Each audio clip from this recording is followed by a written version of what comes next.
in the former. And so, microphone 1. Thank you, Mr. Moderator. Jim Goodloe, teaching elder, Presbyterian the James. I rise to ask you to rule on a point of order. I want first to thank Mr. Grady Parsons for calling our attention to Robert's Rules of Order yesterday, section 10, page 111, lines 4 through 6, which indicate that no motion is in order which conflicts with the body's constitution. And I think a motion was ruled out of order for that reason. Recommendation 1304 to amend the Book of Order W-9.4000 conflicts with the Book of Confessions, which is part 1 of the Constitution, in at least 3 places: the Second Helvetic Confession, 5.246, the Westminster Confession of Faith, 6.131 and 133, and the Confession of 1967, 9.47, all of which define marriage as being between a man and a woman. Therefore, Mr. Moderator, I would like to ask for you to rule recommendation 13.04 out of order. Mr. Clerk, can I please have your advice on that point of order? Mr. Moderator, I would first suggest that we ask the ACC to respond to the constitutional issue, whether these are in conflict with each other. Moderator recognizes Mr. Hooker from the Advisory Committee on the Constitution at microphone number 9. Thank you, Mr. Moderator. I remain, as I have been, Paul Hooker, Advisory Committee on the Constitution. You all are going to get really tired of that. The question assumes that the Constitution of the Presbyterian Church, U.S.A.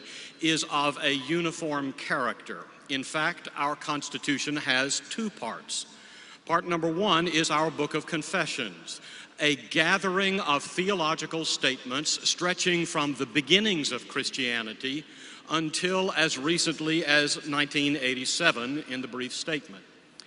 That collection of statements spans a vast category, or vast collection rather, of theological perspectives, and there is no small amount of internal difference within the document itself.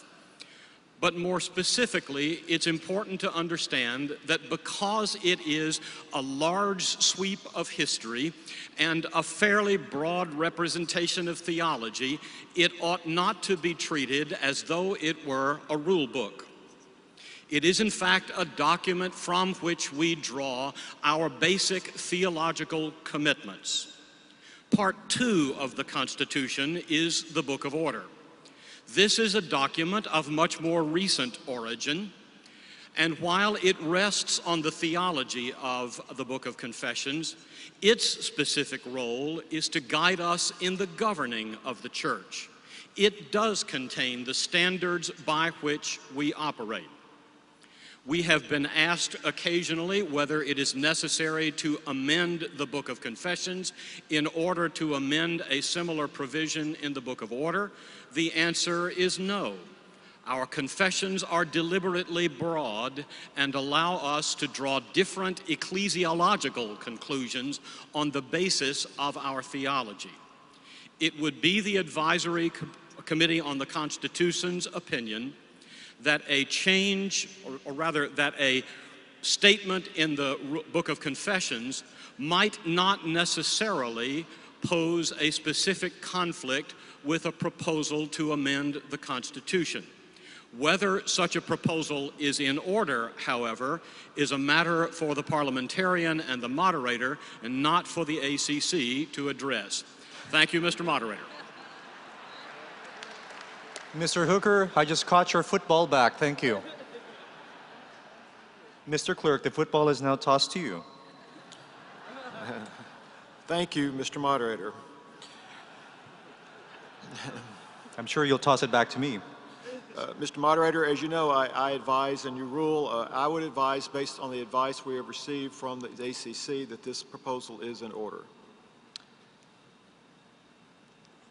And in my capacity as chair and moderator of the Assembly, I rule that it is in order.